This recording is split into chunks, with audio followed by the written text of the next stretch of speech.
Hello students. So now we are going to discuss chapter 12 atoms. Okay, so first topic Rutherford model. So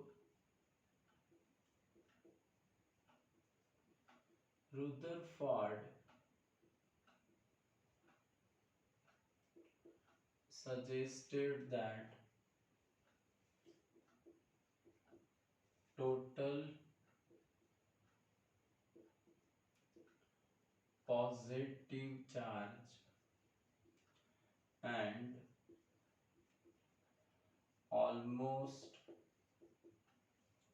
total mass of the atom is concentrated are concentrated at the center of the atom. Okay, he called this part of the atom as nucleus. बराबर, तो Rutherford ने सबसे पहले nucleus word introduce किया। He suggested that total positive charge and almost total mass of the atom are concentrated at the center of the atom. So according to him, atom is very hollow क्योंकि उसका सारा मास जो है वो centre पर concentrated है। बराबर, अब आपको पता है एटम में न्यूक्लियस है और इलेक्ट्रॉन्स है, तो he suggested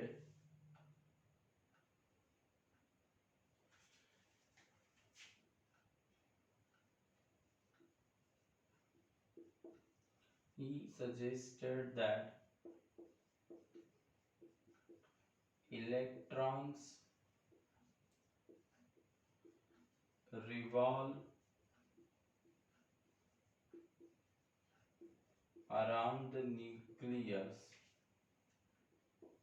in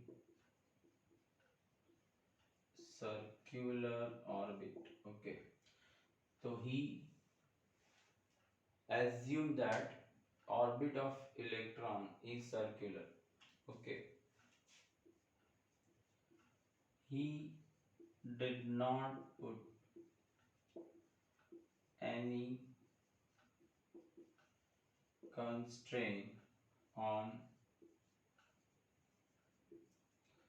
radius of the orbit and energy of the orbit.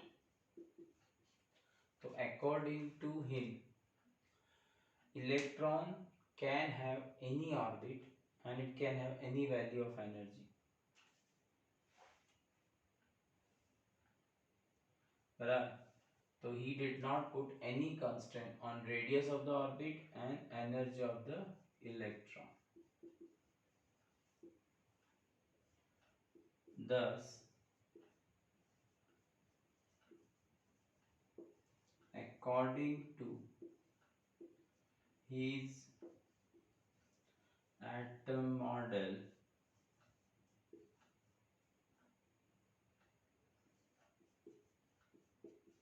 electron can revolve in any orbit and it can have any value of energy.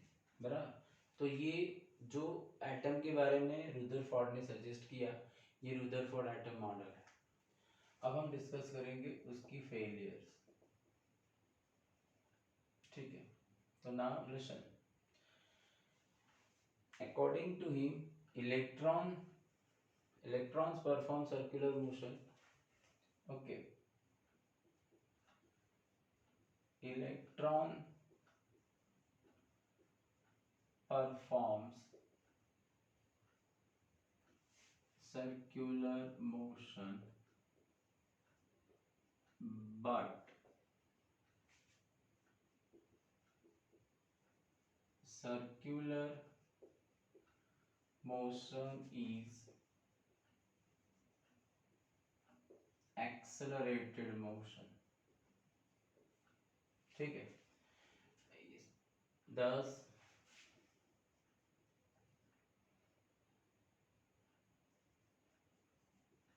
according to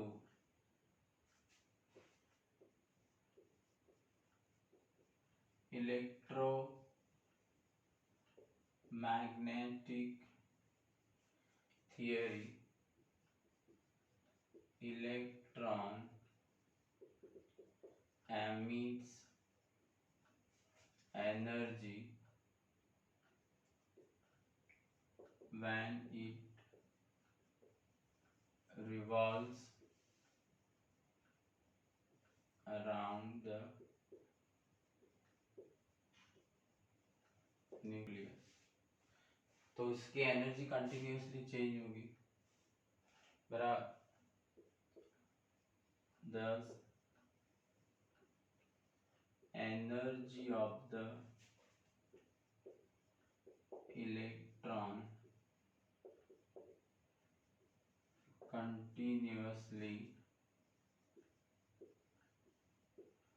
decreases. So radius of the path decreases continuously.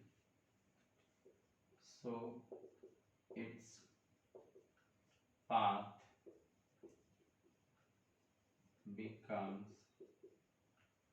spiral and finally electron ends its motion in nucleus. Thus stability of the atom cannot be sustained. So Rutherford atom model cannot explain the stability of the atoms. मेरा फिर हमारे पास एक और atom के related experimental facts थे जो उस वक्त उन साइंटिस्ट को समझाना था कि जैसे हाइड्रोजन स्पेक्ट्रल सीरीज मिलती है तो when atoms are in excited state they emit radiation of discrete wavelength. Okay, so why it is so? इस क्वेश्चन का आंसर भी रुदरफोर्ड एटम मॉडल में नहीं है. This atom model could not explain that when atom is in excited state, why does it emit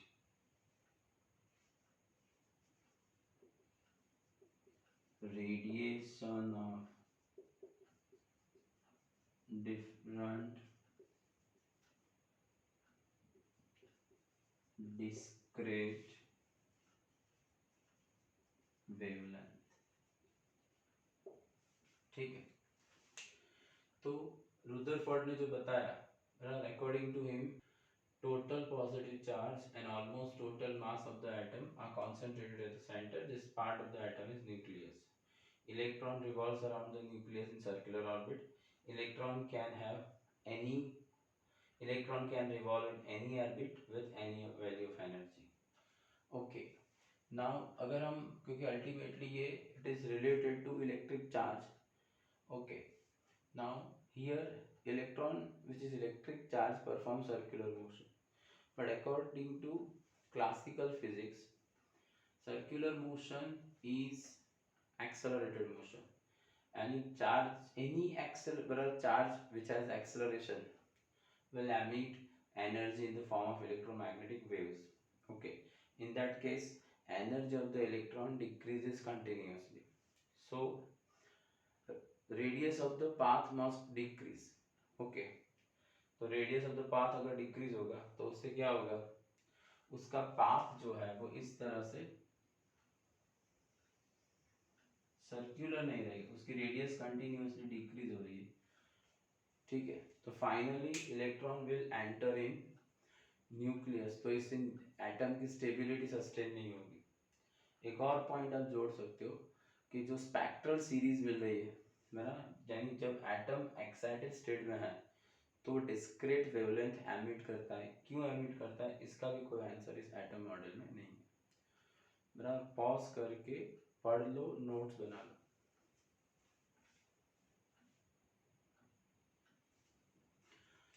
Then next question, discuss hydrogen spectral series. Okay, so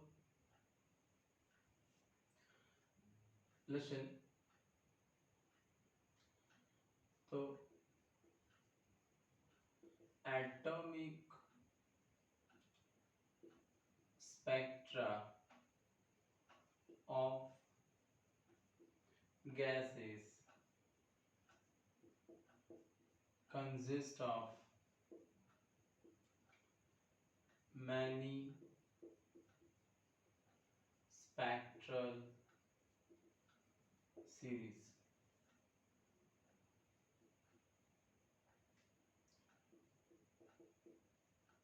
First time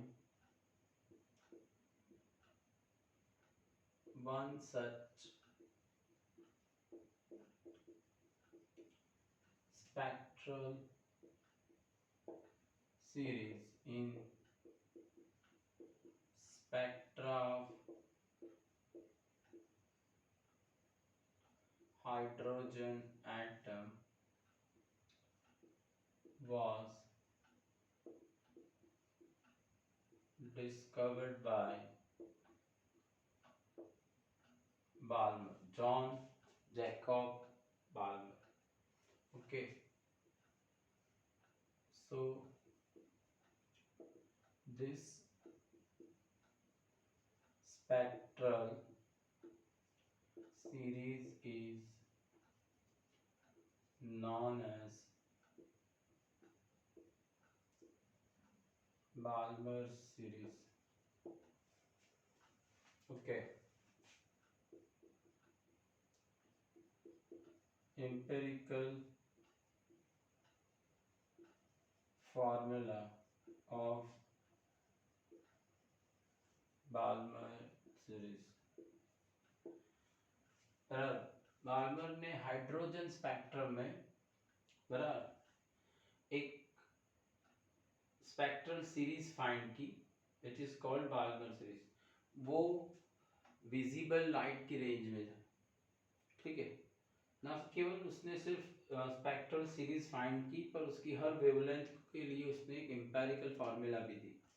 तो वो empirical formula है 1/λ is R 1/2 square minus 1/n square. बराबर, here n starts from 3, 4, 5 and so on. ठीक है, r is Rydberg constant.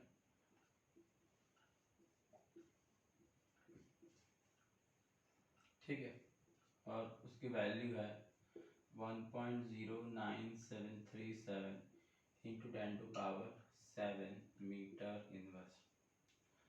So n is equal to 3 gives first line of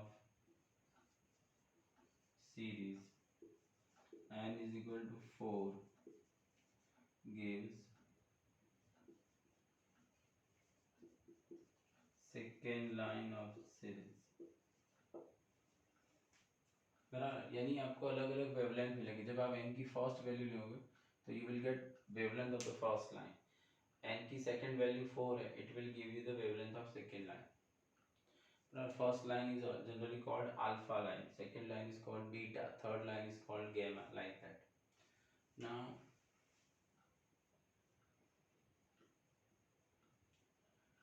different spectral series for hydrogen atom. तो first है Lyman series. ये ultra violet reason में है। तो इसकी empirical formula है 1/λ r 1/1² minus 1/n², where n starts from 2, 3, 4, like that. Second, Balmer series, और ये किस विजिबल लाइट की रीजन में मिलेगा।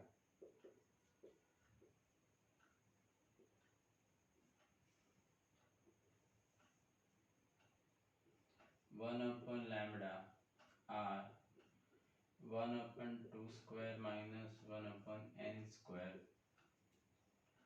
where n starts from 3, 4, 5 and so on.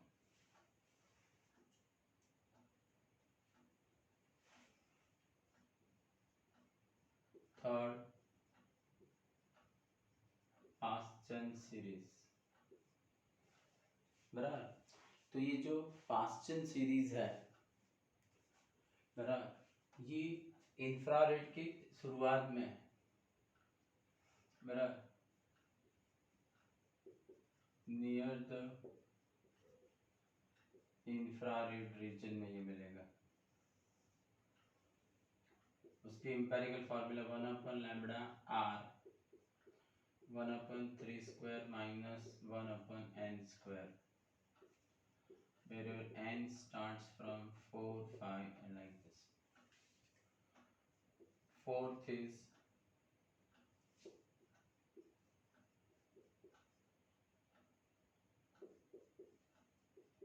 Brackett series. ये जो ब्रैकेट सीरीज है बराबर, ये आपको इंफ्रारेड रीजन में मिलता है। बराबर, ब्रैकेट सीरीज जो है ये इंफ्रारेड रीजन में मिलेगा।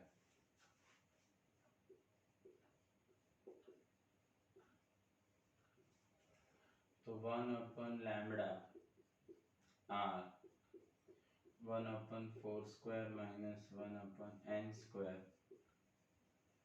where n starts from 5, 6 and ठीक है। फिफ्थ है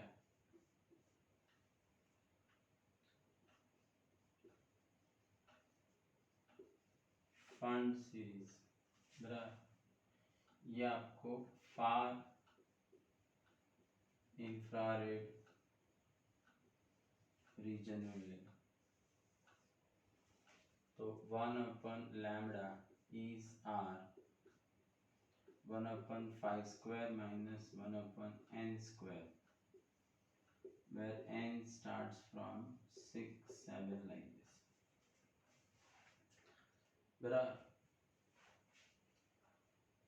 आप इस तरह से भी रिप्रेजेंट कर सकते हो।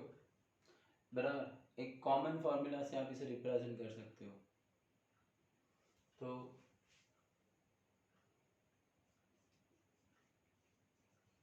अब spectral series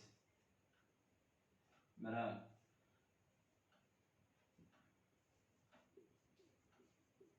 different spectral series can be represented as 1 by lambda r 1 upon m square minus 1 upon n square. Now by choosing appropriate integer value of m and n, you will get certain wavelength of certain series. बराबर suppose मुझे Balmer series की second line चाहिए तो M Balmer series है इसलिए आपको m2 लेना है. सेकंड लाइन चाहिए आपको, सेकंड लाइन की वेवलेंथ चाहिए तो n इज इक्वल टू 4. तो m और n की प्रॉपर वैल्यू सिलेक्ट करके आप किसी भी स्पेक्ट्रल सीरीज की जो भी वेवलेंथ आपको फाइंड करनी वो आपको मिल जाएगी. तो इसे आप इन जनरल इस फॉर्मेट में रिप्रेजेंट कर सकते हो. ध्यान से देख लो.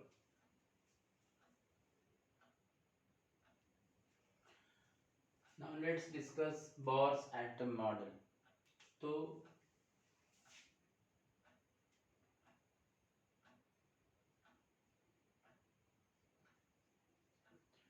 Bohr gave atom model in the form of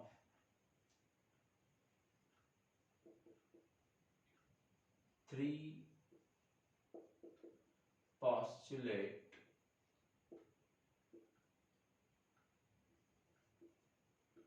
which combine the concepts of classical physics and quantum theory. Okay, the Bohr atom model is in the form of three postulates. Okay, in this three postulate he combined the concepts of classical physics as well as quantum theory. Okay, so first postulate,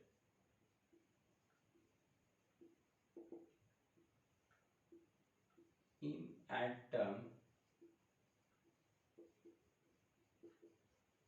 electron revolves in definite orbit without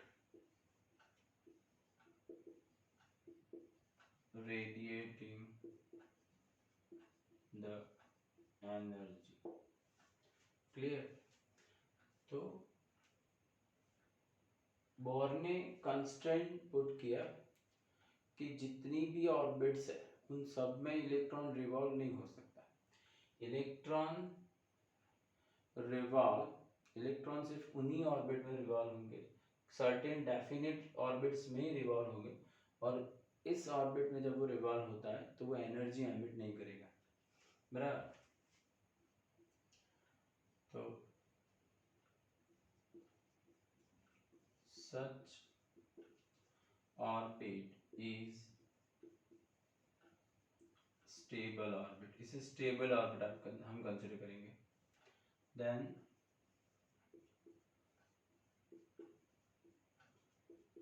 second postulate, मेरा first postulate में उसने ये बताया कि electron infinite orbit जो available है उनमें से किसी भी ऑर्बिट में रैंडमली रिवॉल्व नहीं करेगा, कुछ डेफिनेट ऑर्बिट्स में ही रिवॉल्व करेगा और ये स्टेबल ऑर्बिट्स क्योंकि ड्यूरिंग रिवॉल्यूशन वो एनर्जी एमिट नहीं करता. ठीक है. अब वो कौन सी ऑर्बिट है उसके बारे में उसने सेकेंड पॉस्टुलेट में बताया. An electron can revolve in only those orbit in which its angular momentum is some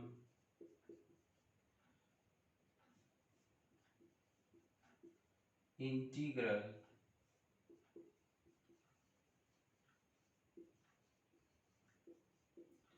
multiple of h upon 2 pi. बराबर, तो mathematically angular momentum mvr is nh upon 2 pi. ये सेकेंड पॉस्टुलेट का mathematical form है। यहाँ h आपको पता है Planck constant, उसकी एग्जैक्ट वैल्यू हम फिजिक्स में लेंगे 6.625 10 to power -34 जूल सेकेंड। ठीक है, n इंटीजर नंबर है, तो वो कौन सी ऑर्बिट्स है जो स्टेबल है उसके बारे में उसने बताया कि an electron can revolve in only those orbit in which its angular momentum is some integral multiple of h upon 2 pi. h upon 2 pi का इंटीग्रल मल्टीपल है, तो ये मैंने सेकेंड पॉस्टुलेट को मैथमेटिकल फॉर्म में लिखा, h प्लांक कांस्टेंट है। And third postulate,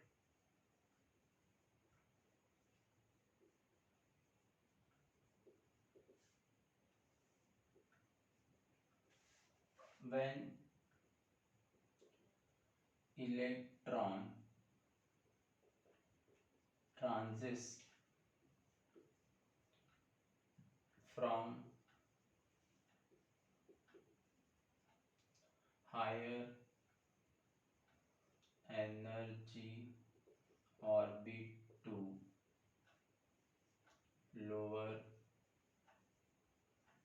energy orbit, it emits photon of energy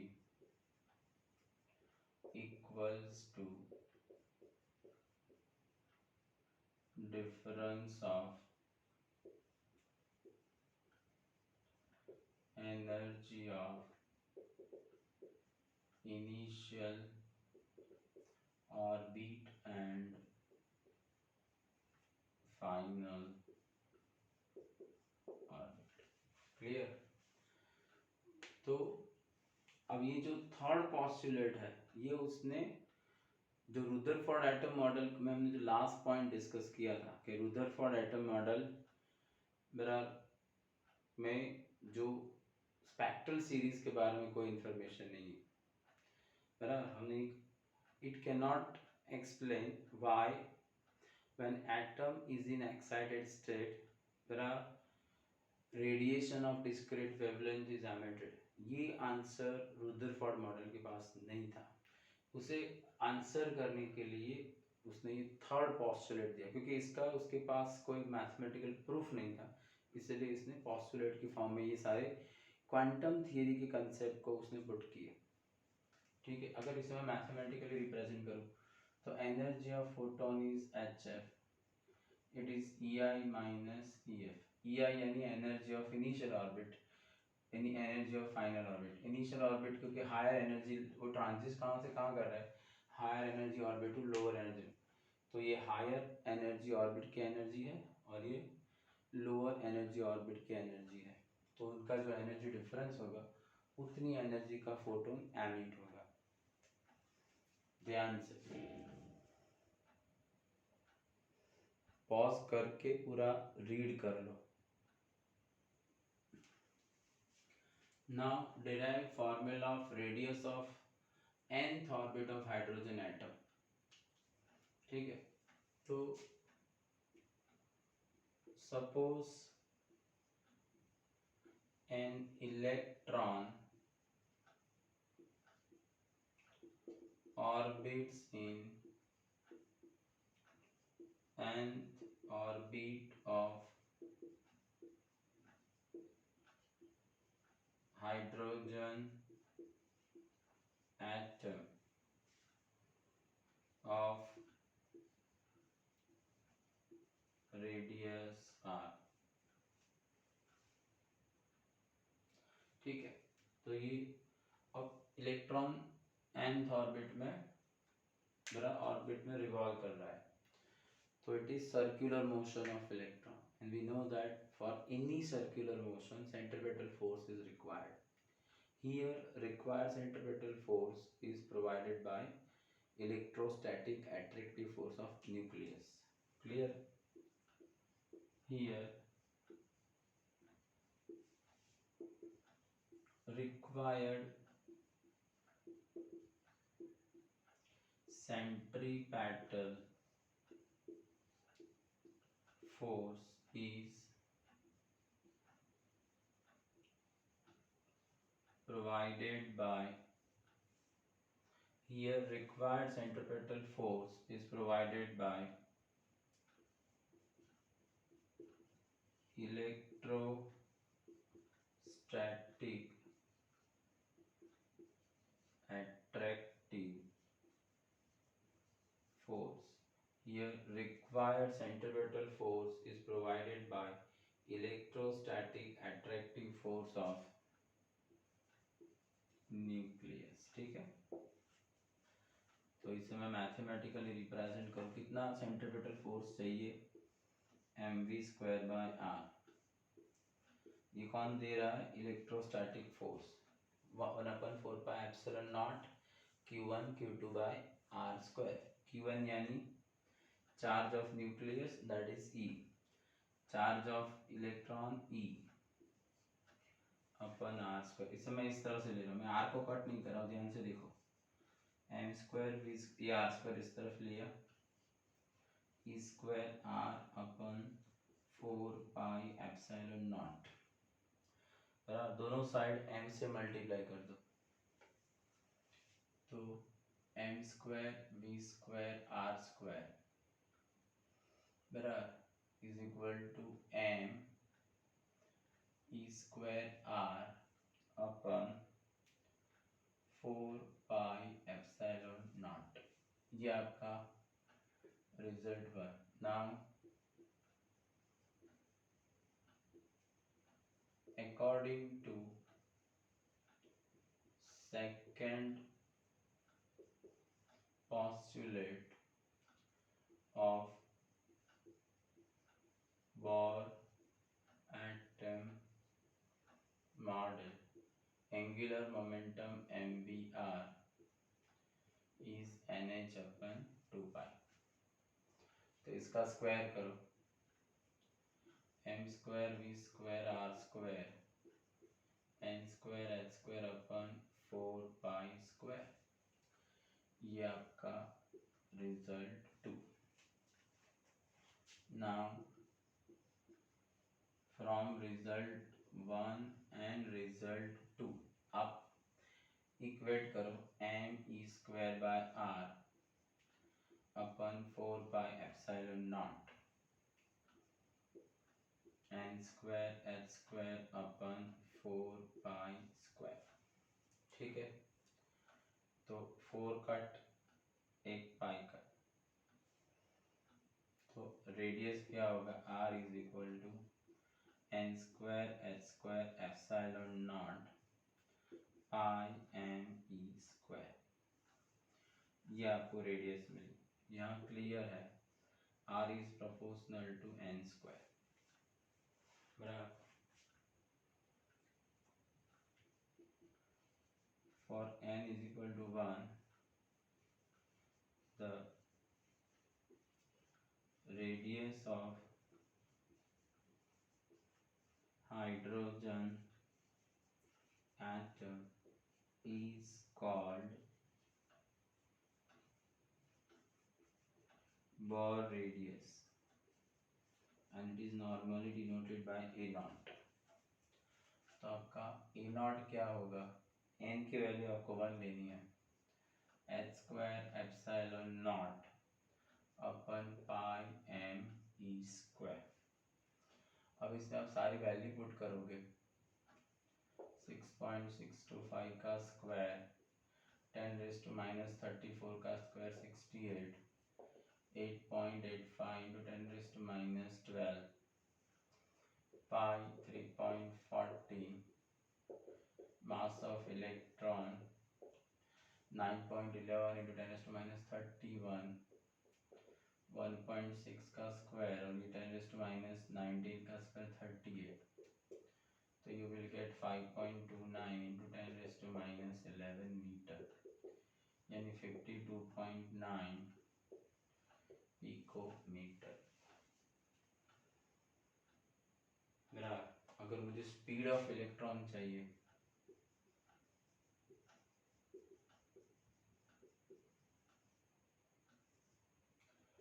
तो mvr nh/2 तो आपकी स्पीड हो जाएगी nh/2 mr। अब आप r की वैल्यू पुट कर दो nh/2 m r है तो 1/r है तो इसका रेसिप्रोकल लेना है तो पाई m e square n square h square epsilon not m cancel pi cancel तो v e स्क्वायर अपन 2nh एप्सिलॉन नॉट ये आपको स्पीड मिली। तो यहाँ पर क्लियर है v is proportional to 1/n बराबर for n is equal to 1 e square upon 2h epsilon naught ये आपको ऑलमोस्ट मिलेगा 2.18 इंटू 10⁻6 मीटर पर सेकेंड। ठीक है, तो कहाँ से हमने स्टार्ट किया? सपोज इलेक्ट्रॉन nth ऑर्बिट में रिवॉल्व कर रहा है जरा।